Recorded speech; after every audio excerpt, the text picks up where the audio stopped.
여러분 주부를 참고하실 때 여러분 앞에 기회 소식 전하겠습니다.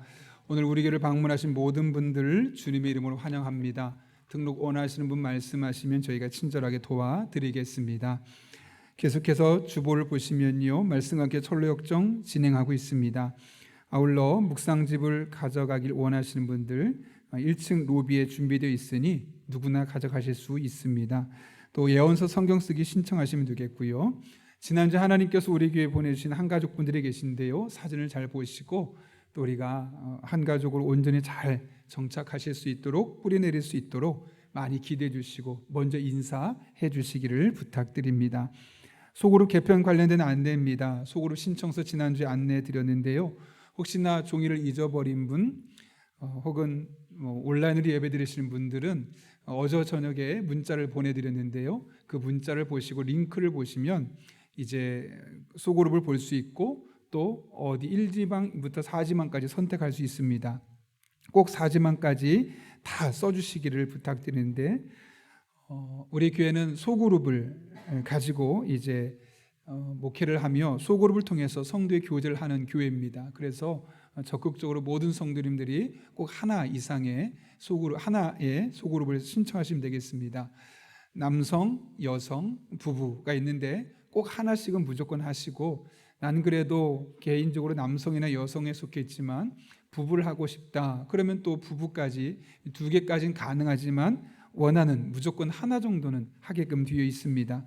그러면서 한 가지 여러분에게 말씀드릴 것은, 그 전에 속해 있던 소그룹이 있는데 새롭게 옮긴다 그러면 그 전에 구역장님이나 인도자분이 마음을 불편하지 않을까? 전혀 그렇게 생각하지 마시고요, 이미 그 내용은 제가 구역장님과 인도자분들과 이야기가 다 되어 있습니다. 그리고 원래 건강한 소그룹은 2-3년 만에 한 번씩 바뀌어지는 것이 정상적입니다. 그래서 이번에 가능한 한 그전 했던 분 말고 다른 오이코스에 들어가서 한번 또 은혜를 나누고 교제를 하면 더 또 큰 하나님의 임재와 능력이 있다고 생각합니다. 그렇게 적극적으로 모든 성도님들 꼭 참여해 주시기를 부탁드립니다. 다음 주 주일 오후 찬양 예배는 미래희망가정연구소에서 김남순 소장님 오셔서 성경적 관점의 재정 원리에 대해서 말씀을 전하겠습니다. 그 위원회에 속한 분들만 나오시는 것이 아니라 다른 성도님들도 함께 오셔서 어떤 것이 성경적 관점의 재정 관리를 하는 것인가 잘 아시면 좋겠습니다. 많은 분들 참석하시면 좋겠고요. 수험생을 위한 기도가 계속하고 있는데, 우리 주보의 안에 오이코스 예배, 오후 찬양 예배를 안에 보시게 되면 수험생을 위한 기도의 명단이 있습니다. 꽤 많은 고3 학생들, 또 이 가운데는 재수생도 있는데요, 우리가 이 아이들이 하나님 주신 비전을 가지고 또 앞길을 잘 열어갈 수 있도록 많이 시간 내어서 기도해 주시기를 부탁드리되, 에이 우리 집 아이 아니야가 아니라 하나님께서 우리 교회에 보내주신 아이니까 같은 마음으로 품고 아이들의 이름을 불러가며 대학 입시 수능 보는 날까지 계속 기대해 주시면 감사하겠습니다. 오이코스 전체 리더 모임이 돌아오는 토요일 오전 6시 20분에 2층 비전홀에서 있습니다. 전체 리더 모임은 처음 합니다. 여성 리더, 남성 리더, 부부 리더. 부부 리더라 하면 남녀 포함입니다. 다 함께 이번 주에 토요일에 모이셔서 첫 모임이니까 함께 교제하고 또 앞으로 어떻게 진행될지에 대해서 전반적인 내용을 함께 나누는 시간 갖도록 하겠습니다. 찬양팀 워크숍이 돌아오는 토요일 오후 2시에 대예배실에서 있습니다. 찬양팀으로 섬기고 있는 분들은 다 참석해 주셔서 또 우리 교회 예배가 또 은혜 가운데 진행될 수 있도록 힘써 주시기를 부탁드립니다. 장로회 총회가 있습니다. 박전학 집사님, 김주아 집사님 가정에 하나님께서 아이를, 또 귀한 아들을 허락하셨습니다. 이로써 자녀가 셋이 되었습니다. 이 새 아이 잘 양육할 수 있도록 여러분 많이 기도해 주시기를 부탁드립니다. 임경식 성도님의 남편께서 하나님의 부르심을 받았고 오늘 저 강원도로 이제 선산으로 떠나게 되었습니다. 우리 임경식 성도님 교회 오신 지 얼마 되지 않으셨지만 또 교회 잘 정착하실 수 있도록 이제 홀로 되셨습니다. 아무도 가족 가운데 남아있는 분이 없으신데 교회 안에서 위로받고 힘 얻을 수 있도록 많이 기대해 주시기를 부탁드립니다. 사랑의 성미들은 손길이 있습니다. 유덕수 이영란 성도님 가정에서 자녀 결혼 감사로 또 윤동영 안수 집사님, 전정숙 권사님 가정에서 자녀 목사 안수 감사로 사랑의 성매 드렸습니다. 전량 어려운 이웃들을 섬기는 일에 사용하도록 하겠습니다. 더 자세한 광고는 여러분 직접 광고를 보시기를 부탁드리고 우리 함께 기도하고 하나님의 말씀 나누겠습니다. 거룩하신 아버지 하나님, 오늘 또 우리를 주님 전에 불러주셔서 함께 예배하게 하시는 은혜 진심으로 감사를 드립니다.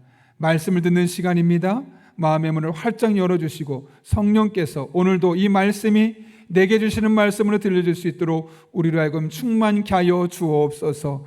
예수님의 이름으로 기도하옵나이다. 아멘.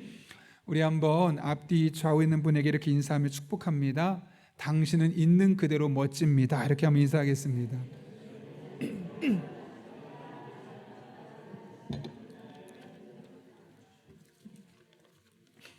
이제 단풍 시즌이 되니까 또 많은 분들이 나가신 것 같기도 하고요. 또 오늘은 2부 예배 또 많은 분들이 참석하신 것 같습니다. 어쨌든 이렇게 3부 예배 현장에 계신 분들 또 온라인으로 예배하는 한 분 한 분을 예수님 이름으로 축복하고 여러분은 있는 그대로 멋진 분입니다. 이게 뭘까요? 편지입니다. 제가 지난 주간에 편지를 한 통 받았습니다. 포곡에 사는 분이고 제가 이름을 처음 보는 분이었습니다. 보통 요즘 되면은 우리 이렇게 어려우니까 좀 도와주십시오 라는 그런 도움의 편지들이 옵니다. 그럼 제가 내용을 잘 읽어봐야 되겠죠. 그래서 그런 편지겠지 싶고, 왜냐하면 담임 목사 배덕환으로 딱 써있길래 제가 일부러 편지를 딱 뜯었는데 뜯자마자 마음이 조금 불편했습니다. 왜냐하면 신천지에 다니는 49살의 한 여자분이 본인이 신천지에 들어가서 성경을 조금 더 깊이 알게 되었고, 그러면서 이만희 씨는 예수님의 사자이기 때문에 목사인 저도 그 성경 공부를 하면 더 좋은 목사가 될 것이라 생각합니다 라는 내용이었습니다. 제가 마음이 불편했던 것은 아니 목사한테 어디 신천지 가서 성경 공부하라는 거야가 아니라 그런 잘못된 이단 단체에 들어가서 마치 그것이 정상적인 교회인 양 나름대로 신앙생활하고 있다는 그들의 모습이 너무나 안타까웠기 때문에 그렇습니다. 더군다나 놀라운 것은 저에게 편지를 보내신 그 여성분은 신천지에 들어가기 전에 약 20년 동안 정상적인 교회에서 신앙생활을 했던 분이라는데 문제가 있는 것이죠. 무려 20년 동안 신앙생활을 했음에도 불구하고 신천지에 빠져서 신앙생활하는 모습을 보니 너무너무 마음이 아팠습니다. 그런가 하면 얼마 전에 성도님들에게 또 다른 이단인 하나님의 교회 사람들이 시내를 다 둘러다니고 심지어 둔전에서도 전 지역에서 엄청나게 포교 활동을 하고 있다는 이야기를 들었습니다. 사실 그 전에 조그만 상가에서 있을 때는 소극적이어서 이 사람들이 있었나 싶었는데 마평동의 용인제일교회를 사고 나서부터는 우리 번듯한 교회 건물이 있으니 마치 자신들이 정상적인 교회인 것처럼 이리저리 다니면서 아주 공격적으로 포교 활동을 하고 있습니다. 잠깐 사진을 보시면 아시겠지만 그냥 포교 활동으로는 안 되는지 옷을 하나님의 교회라는 노란 조끼를 입고 천에 다니면서 쓰레기를 주우면서 우리 이런 좋은 정상적인 기관입니다 라는 것을 마치 보여주기라도 하는 것처럼 저렇게 포교 활동에 적극적으로 나서고 있습니다. 심지어 그들에게 됐습니다, 필요 없습니다, 나는 교회 다니고 있습니다 라고 말을 해도 얼마나 집요하게 따라다니는지 그 사람들을 피해 다녀야 할 만큼 하나님의 교회가 이전과는 다르게 적극적으로 포교 활동에 나서고 있는 것이죠. 특별히 그 중에는 젊은 사람들이 많이 빠져들어가고 있다고 합니다. 너무너무 마음이 아팠습니다. 이렇게 건강하지 못한 곳에서 빠져 죽어가고 있는 그 한 영혼을 바라보니 너무나 마음이 아팠고, 그렇게 이단에서 잘못된 신앙생활하고 있는 사람들 때문에 또 다른 고통을 겪고 있는 그와 연관된 가족들의 모습을 보면서 마음이 아플 수밖에 없었습니다. 용인 지역에 건강하지 못한 암세포 같은 이단교회들이 점점 힘을 키워나가고 있습니다. 과거엔 숨어서 조용히 했던 이들이 이젠 대놓고 다니면서 오히려 더 많은 사람을 그것으로 포섭하고 있습니다. 여러분, 왜 이런 일들이 생기는 것일까요? 교회들이 건강하지 못하기 때문에 그렇습니다. 교회가 대안을 제시하지 못하기 때문에 그렇습니다. 우리나라 가장 많은 사람들이 교회를 다닌다고 말하고 교회는 수천 명, 수만 명까지 커졌지만 그 교회가 영향력이 있지 않고 그 교회가 건강하지 못하니까 이런 일들이 점점 일어나고 있는 것이죠. 여러분이 이런 일들이 계속해서 일어나게 된다면 머지않은 시점에 이 땅에 어떤 일들이 일어나겠습니까? 우리도 모르는 사이에 우리가 혹은 우리와 관련된 사람들이 그들의 꾀임에 넘어가서 잘못된 곳에서 허우적거리면서 망국의 길을 걷지 않겠습니까? 아니, 우리는 겨우 벗어나고 우리와 연관된 사람들은 겨우 벗어났다 할지라도 우리도 모르는 사이에 우리의 자녀들이 그들로 말미암아 혹은 그들의 자녀로 말미암아 이런 잘못된 길을 걷게 되지 않을까요? 생각만 해도 아찔하고 너무나 가슴 아픈 현실입니다. 그렇다면 여러분, 이런 가슴 아픈 현실 속에서 우리는 어떻게 해야 할까요? 아이고, 너무나 마음이 아프네. 그렇게 그냥 마음만 아파하고 신세만 한탄하고 그건 당신들의 몫이야라고 그들에게만 차치하고 우린 가만히 있으면 되는 것일까요? 그렇지 않죠. 이렇게 독버섯 같은 이단 교회들이 득세하지 못하도록 우리가 훨씬 더 힘있고 영향력이 있어야 하는 것입니다. 그리고 이를 위해서는 우리 교회가 건강한 교회로 든든하게 세워져야만 하는 것이죠. 단순히 성도들이 많이 모이는 교회가 아닙니다. 한 사람 한 사람이 예수 그리스도의 제자요 군사로서 영적인 체질이 건강한 용인영락교회를 만들어 가야만 합니다. 그리고 우리 성도들이 밖에 나가서 어지러운 세상, 오염된 세상을 복음 바이러스로 깨끗하게 치료해야만 하는 것이죠. 이것은 교회가 목사만 앞장선다고 되는 일이 아닙니다. 목사와 온 성도가 하나가 되어서 이 교회를 건강한 교회, 체질적으로 영성적으로 튼튼한 교회로 만들게 될 때 그 안에서 신앙생활은 여러분 한 분 한 분을 말미암아 이 세상이 조금씩 나아지게 되어 있는 겁니다. 그럴 때 이단은 힘을 잃어가게 될 것이고 세상의 바른 가치관이 이식될 것이며 용인 지역나가 우리의 삶의 터전 안에 바른 복음이 선포되게 될 것입니다. 그렇다면 여러분, 우리는 어떻게 하면 우리 교회를 건강한 교회, 이단이 득세하는 이 시대 속에 영적인 대안이 될 수 있는 믿음의 공동체로 세워갈 수 있을까요? 오늘 본문이 우리에게 그 답을 말씀하고 있습니다. 오늘 본문의 말씀은 바퀴의 중심에 있었던 예루살렘 교회가 어떻게 든든하게 세워져 갔는지를 우리에게 전하고 있죠. 당시 예루살렘 교회는 큰 박해가 있었습니다. 그래서 많은 성도들이 목숨을 잃을까 두려워 멀리 떠나가게 되었고, 시간을 놓친 사람들은 그곳에서 박해를 받거나 감옥에 투옥되거나 심한 경우는 목숨을 잃는 일까지도 있었습니다. 그런데 그런 때 31절을 보면 그 예루살렘 지역에 전혀 다른 영적인 현상이 있었음을 말씀합니다. 제가 한번 읽어보겠습니다. 그리하여 온 유대와 갈릴리와 사마리아 교회가 평안하여 든든히 서가고 주를 경외함과 성령의 위로로 진행하여 수가 더 많아지니라. 여기 보면 온 유대와 갈릴리와 사마리아 지역에 있는 모든 교회까지도 평안하며 든든하게 서갔다고 이야기합니다. 여기 든든히 서다라는 이 단어를 보게 되면 오이코도메오라는 헬라어인데요, 짓다, 세우다라는 의미를 갖고 있습니다. 단순히 건물을 세우는 것이 아니라 영적인 체질이 건강해지게 세워졌다라는 것을 의미하는 것이죠.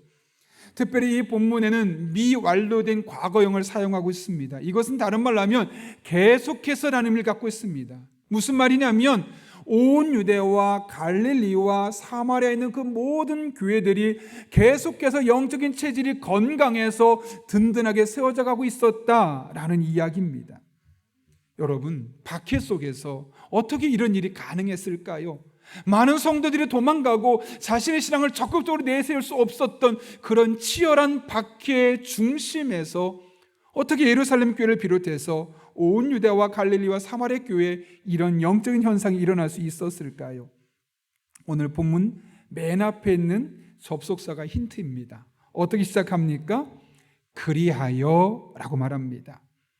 이것은 바로 앞에 있었던 어떤 사건들로 말미암아 이런 교회들이 영적으로 든든하게 세워져 갔다는 것이죠. 그렇다면 앞에 어떤 사건이 있었습니까? 오늘 우리가 본문에서 읽은 사건인데요, 예수님을 만나서 새로운 삶을 살게 되었던 사울이 예루살렘 교회에서 겪었던 일들을 이야기하고 있습니다. 오늘 본문이 우리에게 무엇을 말씀할까요? 첫 번째로는 과거에 있었던 편견들을 극복해야 한다는 겁니다. 여러분, 편견이 무엇일까요? 한자 그대로 보면 한쪽으로 치우친 의견이라는 뜻을 갖고 있죠. 좀 구체적으로 말하면 내가 상대방에 대해서 보다 구체적으로 정확하게 알기 전에 이 사람은 이런 사람이야 라고 지레 짐작하고 그 사람을 평가하는 것을 일컬어 편견이라고 말합니다. 예를 들면 그 사람이 옷 입은 모습을 보며 저런 사람은 저렇게 행동할지도 몰라, 혹은 그 사람이 갖고 있는 차와 그 사람이 갖고 있는 사회적인 지위를 보며 저 사람은 이런 사람일 거야 라고 지레 짐작하는 것이죠. 그런데 여러분, 문제가 무엇입니까? 편견은 말 그대로 그 사람과 오랫동안 깊은 관계에서 만들어진 의견이 아니기 때문에, 잠깐 동안 내가 생각한 것으로 내린 결론이기 때문에 오해를 살 수밖에 없고 많은 문제를 발생시킬 수밖에 없다는 것이죠. 세계적인 극작가인 조지 버나드 쇼가 영국 사회를 관찰하다가 이 사회가 얼마나 잘못되어 있는지 그 일면을 발견하게 되었습니다. 그것은 미켈란젤로를 좋아하는 사람들이 신기하게도 로댕을 좋아하는 사람을 극단적으로 싫어한다는 겁니다. 그래서 이 사람은 어떻게 하면 이 사람들이 왜 이런 생각 갖고 있을까 하면서 그들의 마음에 있었던 편견 때문이다 라는 것을 알게 되었고, 그들이 갖고 있었던 이런 편견을 교정하기 위해서 한 가지 계획을 세웁니다. 집에서 큰 파티를 여는 것이죠. 그리고 미켈란젤로의 작품을 좋아하는 사람을 다 초청합니다. 그리고 나서 그들이 이제 분위기가 만찬이 무르익어갈 쯤에 버나드 쇼가 마이크를 잡고 이런 이야기를 합니다.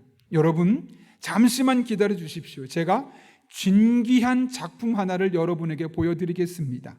그리고 방에 들어가서 작품 하나 갖다 놓고 딱 올려놨더니 사람들의 시선이 집중됩니다. 와, 멋있다.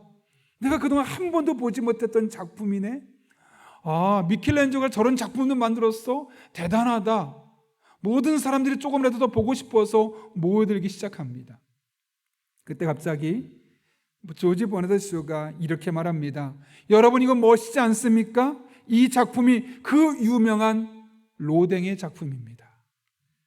분위기가 싸해지죠. 왜냐하면 좀 전까지 미켈란젤로의 작품인 줄 알고 다들 멋있다고 칭찬했는데 갑자기 로댕의 작품이라니까 할 말이 없어진 겁니다. 그러더니 이내 사람들이 수군수군거리다 어쩐지 저 그림, 저 작품 자세히 잘 봐봐. 저거 보니까 좀 엉망이고 조각도 이상하고 조형미라는 것을 도무지 찾아볼 수가 없어. 좀 전까지 극찬했던 그 작품을 가지고 갑자기 극단적일 정도로 평가절하하는 그런 평가들을 내리고 있는 것이죠. 온갖 비난이 쏟아질 무렵 버나드 쇼가 다시 한번 마이크를 잡습니다. 그리고 당혹스러운 표정을 지으며 이렇게 말합니다. 아, 죄송합니다. 제가 그만 실수하고 말았네요. 작품을 잘못 가지고 왔습니다. 이 작품은 로댕의 작품이 아니라 미켈란젤로의 작품입니다. 이 사람들이 또 정신이 없습니다. 모두 꿀먹은 벙어리가 되어서 한마디도 못했다는 거죠. 여러분, 이것이 사람이 갖고 있는 편견이 얼마나 무섭고 치명적인지를 우리에게 보여주는 이야기 아니겠습니까? 그런 의미에서 우리가 살아가면서 사람들을 판단할 때 가장 먼저 버려야 될 것은 바로 편견입니다. 편견은 더불어 살아가는 사람과의 관계를 파괴할 뿐만 아니라 그가 속해 있는 공동체를 병들게 만들기 때문에 그렇습니다. 그런데 오늘 우리가 읽은 본문에 이런 편견을 가진 사람들이 있었습니다. 26절을 보면 예수님을 만나고 변화된 사울이 예루살렘에 돌아와서 제자들과 교제하고 싶어 했습니다. 비록 과거에는 예수님 믿는 사람을 잡아서 죽였던 사람이었지만 이제 예수님을 인격적으로 만나고 예수님을 전하는 사람으로 180도 달라지고 나서는 예루살렘에 가서 제자들과 교제해야겠다, 이런 마음을 먹게 되었던 것이죠. 그런데 제자들이 그에 대해 어떻게 반응합니까? 오늘 본문 26절 말씀인데요, 여러분이 한번 읽어볼까요? 시작. 사울이 예루살렘에 가서 그가 제자됨을 믿지 아니하니. 예수님의 제자들이 사울을 피했다는 겁니다. 그런데 이유가 뭐라고 말하죠? 사울이 변했다는 것. 사울이 변해서 예수님의 제자가 되었다는 사실을 믿지 않았다는 겁니다. 그리고 이것은 왜 이런 일이 생겼냐면 그들이 과거에 사울에 대해서 갖고 있었던 편견 때문에, 사울은 예수 믿는 사람을 잡아 죽였던 사람이야, 우리의 적이야 라고 가졌던 그들의 편견 때문에 그가 분명히 180도 달라졌음에도 불구하고 그를 수용하지 못하고 있는 모습을 보여주고 있는 것이죠. 우리나라로 따지면 예전에 일제시대 밀정이나 마치 친일파를 대하듯이 그렇게 두려운 시각으로 그를 바라보고 있는 겁니다. 그리고 그들이 가졌던 이런 편견은 멀쩡한 한 사람을 따돌리는 그런 일로 나타나게 되었던 것이죠. 여러분, 이것이 바로 편견이 갖고 있는 위험성입니다. 편견은 그 사람을 있는 그대로 보지 못할 뿐만 아니라 왜곡된 모습으로 보게 만들고 심지어 그 사람을 고립시켜버리는 그런 무시무시한 파괴력을 가지고 있는 겁니다. 심지어 마가복음은 예수님의 고향 사람들이 예수님에 대해서 가졌던 편견, 마리아의 아들이야, 목수잖아, 이런 가졌던 편견 때문에 예수님이 가진 능력이 크셨음에도 불구하고 아주 소수의 사람에게 고치고 다른 일을 하지 못했다라고 이야기를 하고 있습니다. 편견은 예수님의 사역까지도 방해했다는 것이죠. 그렇다면 여러분, 편견은 왜 생기는 것일까요? 편견은 주로 그 사람이 과거에 했던 행동과 연관이 있습니다. 그 사람이 과거에 이런 행동을 했기 때문에, 이런 모습을 보였기 때문에 지금도 그럴 거고 앞으로도 그럴 거기 때문에 저 사람 못 믿겠다는 겁니다. 이것을 일컬어 우리는 경험적 편견이라고 말하죠. 그런데 여러분, 이것이 성경적 관점일까요? 비성경적 관점일까요? 이것은 비성경적 관점입니다. 왜냐하면 이것을 다른 말로 하면 사람은 절대로 변할 수 없어. 예수 믿어도 변하지 않아. 신앙생활 10년, 20년 해도 그 사람은 똑같아. 변할 수 없는 존재야 라고 단정짓는 것이기 때문에 그렇습니다. 그러나 성경은 그렇게 말하지 않죠. 오히려 사도 바울은 골로새서 3장 10절에서 그리스도의 정체성을 이렇게 설명합니다. 제가 한번 읽겠습니다. 옛사람과 그 행위를 벗어버리고 새 사람을 입었으니 이는 자기를 창조하신 이의 형상을 따라 지식에까지 새롭게 하심을 입은 자니라. 여기 뭐라고 말합니까? 우리는 예수님을 믿는 순간 새로운 존재가 되었다는 것이죠. 어디까지요? 지식에까지 새롭게 하심을 입은 자라고 분명히 말씀하고 있습니다. 이게 무슨 말이겠습니까? 우리의 사고방식과 가치관이 달라져서 한 사람이 180도 완벽하게 달라질 수 있다는 것이죠. 그리고 그 대표적인 인물이 바로 누굽니까? 오늘 본문에서 보게 되는 사울이 바로 그런 인물 아니겠습니까? 그러므로 여러분, 우리는 얼마든지 변할 수 있습니다. 그러므로 우리의 시선을 바꾸십시오. 그동안 여러분을 불편하게 만들었던 사람들, 저 사람은 안 돼, 구제불능이야, 평생 저렇게 살 수밖에 없어 라고 했던 그 사람도 변할 수 있습니다. 달라질 수 있습니다. 그래서 그런 마음으로 그를 위해 기도하고 그 사람이 달라질 수 있기를 기다리는 여러분들 될 수 있기를 바랍니다. 그러면 어느 순간 복음 안에서 달라져 있는 그 사람을 만날 수 있게 될 것입니다. 편견의 안경을 벗어버리고 하나님의 눈으로 사람들을 볼 수 있는 저와 여러분 될 수 있기를 예수님의 이름으로 축원합니다. 그런가 하면 든든히 서가는 건강한 교회를 만들기 위해 우리가 두 번째로 해야 할 일은 모든 성도는 사람과 사람 사이에 중재자가 되어야 한다는 것입니다. 제자들은 사울의 과거의 행적으로 말미암아 사울을 기피했습니다. 만약 이 상황이 계속됐다면 어떤 일이 일어났을까요? 사울이 가지고 있었던 영적인 잠재력은 꽃을 피우지 못했을 것입니다.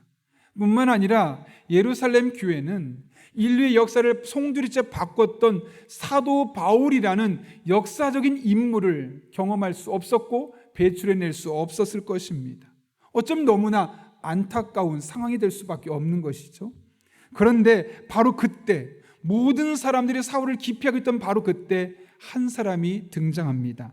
그는 바나바인데요. 그가 어떤 일을 했습니까? 오늘 본문 27절 말씀 여러분이 한번 읽어볼까요? 같이 읽습니다. 시작.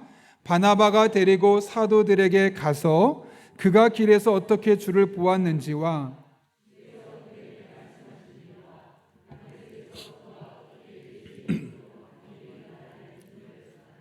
아멘. 여기 보게 되면 바나바가 사울을 데리고 사도들에게 갔다라고 말합니다. 여기 아주 중요한 단어가 두 가지 나오는데요. 바로 하나는 데리고 또 하나는 가서입니다. 그냥 우리가 단어만 보면 그냥 옆에서 데리고 간 것처럼 보이지만 원문을 자세히 살펴보면 좀 더 깊은 의미가 있습니다. 여기 데리고란 단어는 에필람바노란 단어인데요. 단단히 붙잡았다는 겁니다. 놓칠까 봐 꽉 잡았다는 거죠. 또 가서라는 단어는 아고란 단어인데 끌고 갔다는 겁니다. 그래서 이 데리고 가서라는 단어를 합성하면 어떻게 됩니까? 바나바가 사울을 단단히 붙잡고 끌고 갔다는 거예요. 무슨 말일까요? 왜 이렇게만 했을까요?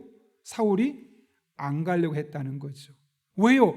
가봤는데, 오라고 해서 갔는데, 내가 예수 믿어서 갔는데 아무도 나를 반겨주지 않습니다. 아니, 반겨주지 않는 정도가 아니라 나를 환영하는 것이 아니라 나를 배척하고 있는 겁니다. 그런 곳에 다시 가자고 바나바가 내 손을 붙잡으니 가고 싶겠습니까? 가고 싶지 않겠습니까? 가고 싶지 않죠. 환영받지 못하는 곳에 누가 가고 싶겠습니까?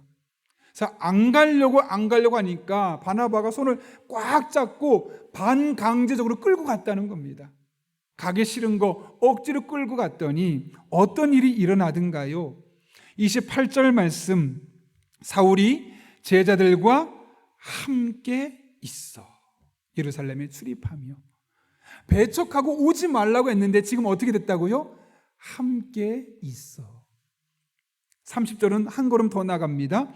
형제들이 알고 가리사라로 데리고 내려가서 다소로 보내니라. 이게 무슨 말이냐면 이제 함께 다니면서 사울이 복음을 전하기 시작했습니다. 그랬더니 그 지역에 있던 사람들이 사울을 막 핍박하고 죽이려고 하는 것이죠. 그래서 사울을 다른 데로 피신을 보내는데 그 사울과 그 제자들의 관계를 지금 뭐라고 말씀하고 있습니까? 형제들이라고 말합니다. 배척했던 사람들이 함께하는 정도를 넘어서서 이제는 형제라는 단어를 써도 어색하지 않을 만큼 아주 가까워졌음을 말씀하고 있는 것이죠. 여러분, 그런데 이 모든 일의 시작이 어디에 있었습니까?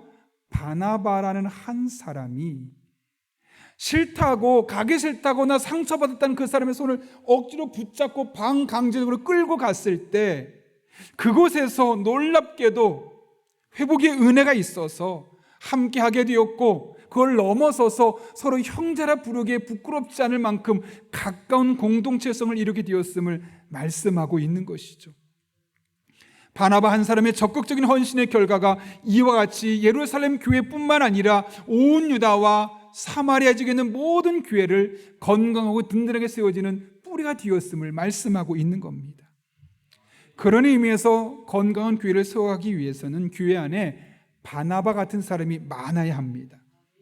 성도와 성도 사이에 다리를 놓고 믿음이 연약한 사람, 상처받은 사람을 끌어주는 사람이 많게 되어질 때 교회는 건강하게 성장할 수 있는 것이고, 그렇게 교회가 성장하게 건강하게 성장하면 지역사회에 또한 건강한 영향력을 줄 수 있게 되는 것이죠. 그래서 하나님은 히브리서를 통해 이렇게 말씀하십니다. 서로 돌아보아 사랑과 선행을 격려하며 모이기를 피하는 어떤 사람들의 습관과 같이 하지 말고 오직 권하여 그날이 가까움을 볼수록 더욱 그리하자. 갈수록 모이지 않으려고 한다는 겁니다. 나는 귀찮다고, 모이는 거 싫다고, 혼자도 충분히 할 수 있다고 말하는 시대가 점점 돌아가게 될 것인데, 그럴 때일수록 무엇을 하라고 말합니까? 서로 돌아보아서 사랑해주고 선행을 격려해주는 과정을 통해서 더욱더 모임을 힘쓰는 그런 공동체를 만들어가라는 것이죠. 상처받은 사람, 힘든 사람, 내가 예전에 상처받아 봤기 때문에 소그룹에 들어가고 싶지 않아라는 사람을 팔을 붙잡고 끌고 들어가서 함께 그 안에서 은혜를 나누게 될 때 그 안에서만 경험할 수 있는 하나님의 은혜가 경험될 수 있다는 겁니다. 그래서 사도 바울은 빌립보서 2장 4절에서 이렇게 말합니다. 여러분이 한번 4절 말씀 읽어볼까요? 시작. 각각 자기를 돌볼 뿐더러 또한 각각 다른 사람들의 일을 돌보아 나의 기쁨을 충만하게 하라. 아멘. 자신의 신앙을 먼저 점검해 보라는 거죠. 나는 어떤 사람인가? 내 신앙을 점검해 봤다면 이젠 옆을 돌아보라는 겁니다. 상처받은 사람, 외로워하는 사람, 마음에 벽을 쌓고 있는 사람, 담을 쌓고 있는 사람을 보라는 거죠. 그들을 돌아보아서 하나님의 기쁨을 충만하게 하라고 합니다. 그러면서 5절에서 뭐라고 말합니까? 너희 안에 이 마음을 품으라. 곧 그리스도의 예수의 마음이니. 예수님의 마음은 어떤 마음입니까? 나의 신앙을 돌아볼 뿐만 아니라 주변 사람들의 신앙을 돌아보는 겁니다. 그리고 그들을 끌어주는 신앙인이 되는 것이죠. 여러분이 예수님을 믿는 사람으로서 정말 예수님의 제자로 살기를 원한다면 오늘 이 말씀을 정말 내게 주신 말씀을 받아야만 합니다. 나의 신앙을 돌아볼 뿐만 아니라 다른 사람들의 일을 돌아보아 하나님의 기쁨을 충만케 하는 우리가 되어야 하는 것이죠. 제가 전에 교회 사역할 때 한 여자 집사님이 있었는데 어느 날 구역장님에게 전화가 왔습니다. 전화가 와서 막 우시는 겁니다. 집사님 왜 그러세요? 목사님, 저희 구역에 문모 집사님이 있잖아요. 막 눈물 펑펑 흘리고 정신이 없습니다. 왜요? 유방암 3기라고 하는데 뭐 마치 내일 죽을 것처럼 너무 울고 있어서 제가 교회 가자고 함께 예배하고 목사님께 기도 좀 부탁하자고 해도 도무지 집에서 나오질 않습니다. 그러니 목사님 기도해 주십시오 라고 이야기를 하는 겁니다. 자, 급하게 차를 타고 집을 갔습니다.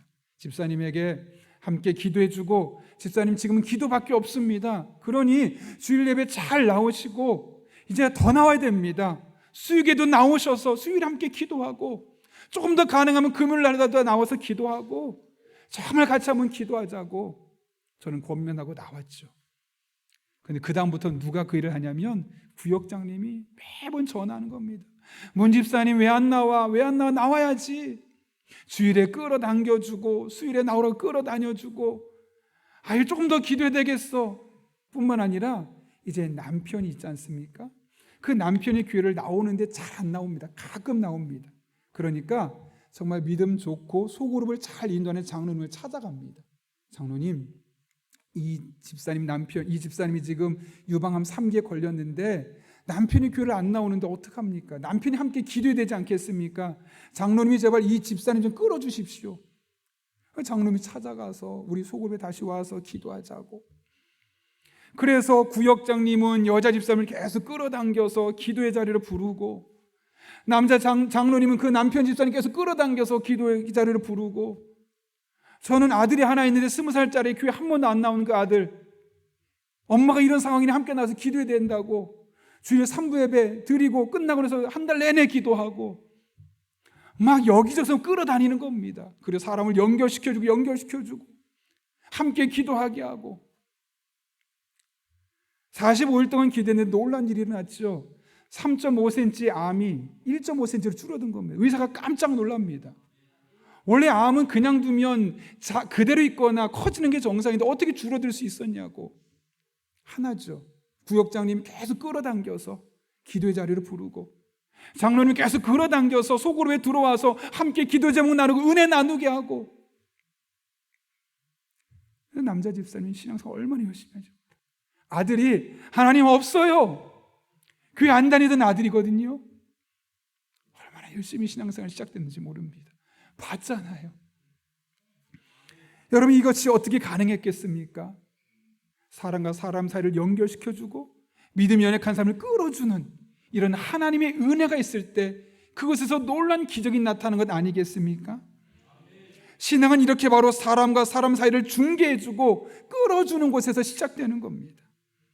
여러분이 신앙생활하는 우리 교회가 건강한 교회가 되기를 원하십니까? 여러분의 자녀를 마음껏 맡겨놔도 아무런 걱정 근심하지 않아도 될 만한 교회가 되기를 원하십니까? 그것은 교회만으로 되지 않습니다. 여러분이 함께 힘을 써야 가능한 것입니다. 그리고 여러분이 해야 할 일은 바로 이 일입니다. 사람과 사람 사이를 서로 연결시켜주고 믿음이 약한 사람을 끌어주고 그래서 함께 기도하고 하나님을 찾게 만드는 일이 함께 되어질 때 우리 교회는 건강한 교회가 될 것입니다. 여러분의 신앙은 건강하고 든든한 신앙으로 세워지게 될 것입니다. 그리고 우리 교회가 그렇게 되어지고 여러분의 신앙이 단단해지게 되어지면 우리의 교회로 말미암아 용인 지역에 영적인 토양이 바뀌어지게 될 것입니다. 우리가 이런 사명감을 가지고 용인 지역을 바꿔나가는 저와 여러분 한 분 한 분 될 수 있기를, 이단들의 발을 못 붙이고 이단들의 힘을 잃어가는 그런 지역을 만들어가는 저와 여러분 될 수 있기를 예수님의 이름으로 축원합니다. 함께 기도하겠습니다. 이 시간 기도할 때 한 1분 정도지만 정말 사모하는 마음으로 기도하면 좋겠습니다. 우리 교회가 완벽하게 건강한 교회는 아니지만 건강한 교회를 지향하는 교회입니다. 우리가 그런 교회를 만들어갈 수 있게 달라고, 그래서 우리 성도들의 신앙도 건강한 신앙생활이 될 수 있게 달라고, 이를 위해서 편견이라는 안경을 벗어버리고 하나님의 눈으로 우리 성도들을 다시 볼 수 있게 달라고, 한 걸음 나아가서 나의 신앙을 돌아볼 뿐만 아니라 다른 사람들의 신앙을 돌아보아 그들을 서로 연결시켜주고 믿음이 약한 자를 끌어주는 과정을 통해서 우리 영락교회 모든 성도들의 신앙이 탄탄하게 다져지고 이 지역사를 놀랍게 변화시키는 그런 교회가 될 수 있게 달라고, 이 같은 기도 제목 가지고 우리 한 1분 정도지만 사모하는 마음을 가지고 함께 기도하겠습니다. 거룩하신 아버지 하나님, 오늘 또 불러주시는 은혜 감사합니다. 하나님의 은혜를 사모하며 하나님의 능력과 지혜를 사모하며 믿음으로 기도하며 나아갑니다. 우리 교회가 완벽한 교회는 아니지만 건강한 교회를 지향하며 나아갑니다. 우리 성도들이 건강한 성도들 되게 도와주시고 우리 교회가 건강한 교회가 되게 도와주셔서 하나님 영광에 쓰임받게 도와주시되 용인적의 많은 이단들이 득세할 때 우리가 바른 사고를 이 땅에 심을 수 있는 믿음의 공동체가 되게 하여 주옵소서. 이를 위해 우리 안에 씌어져 있는 편견의 안경을 벗어버리고 하나님의 눈으로 다른 사람들을, 성도들을 볼 수 있는 믿음의 눈, 영적인 눈이 열려지게 하여 주옵소서. 하나님 아버지, 우리들의 마음속에 나의 신앙을 돌아볼 뿐만 아니라 다른 사람의 신앙을 돌아볼 수 있기를 원합니다. 아버지 하나님, 그래서 지친 사람, 상한 사람, 상처받은 사람, 그런 사람들에게 가까이 다가가서 다른 성도들과 서로 중개하는 역할을 하게 도와주시고 그런 사람을 믿음으로 끌어들여서 함께 믿음 안에서 함께 든든히 세워질 수 있는 그런 공동체적인 생활을 해나갈 수 있도록 주님께서 친히 역사하여 주시옵소서. 우리 교회가 그런 교회 되게 도와주시고 우리 성도들이 그런 성도 되게 도와주시고, 그래서 우리 교회가 먼저 건강한 교회가 되어질 때 우리 성도들의 가정이 가장 먼저 건강한 가정으로 든든히 세워지게 하여 주옵소서. 하나님의 은혜를 사모합니다. 능력과 지혜를 사모합니다. 함께하여 주옵소서. 거룩하신 아버지 하나님, 오늘 또 우리를 주님 전에 불러주셔서 하나님의 말씀을 붙들고 함께 기도하게 하시는 은혜 진심으로 감사를 드립니다. 이단들이 득세하고 잘못된 사고가 지배하는 이 세상 속에서 우리 용인영락교회 모든 성도들이 건강한 신앙인이 되게 도와주시고 우리 교회가 영적인 치질이 건강한 교회로 든든히 세워지게 하여 주옵소서. 이를 위해 편견의 안경을 벗어버리고 하나님의 눈으로 성도들을 바라볼 수 있는 우리 믿음의 사람들 되게 도와주시고, 연약한 자, 답답한 현실 속에 상처받은 자를 끌어들여 함께 다른 성도와 중개시켜주고 그런 가운데 믿음으로 단단하게 세워지는 우리 교회 되게 하여 주옵소서. 그리고 이 지역에 이단들이 발을 들이지 못하도록 우리 교회 영적인 분위기가 용인 지역을 지배하게 하여 주시고, 그래서 마음껏 우리가 활개를 치고 우리 아이들이 마음껏 신앙생활하며 마음껏 살아갈 수 있는 영적인 토양을 갖출 수 있는 용인시가 되게 하여 주옵소서. 함께 할 줄로 믿사옵고 예수님의 이름으로 기도하옵나이다. 아멘.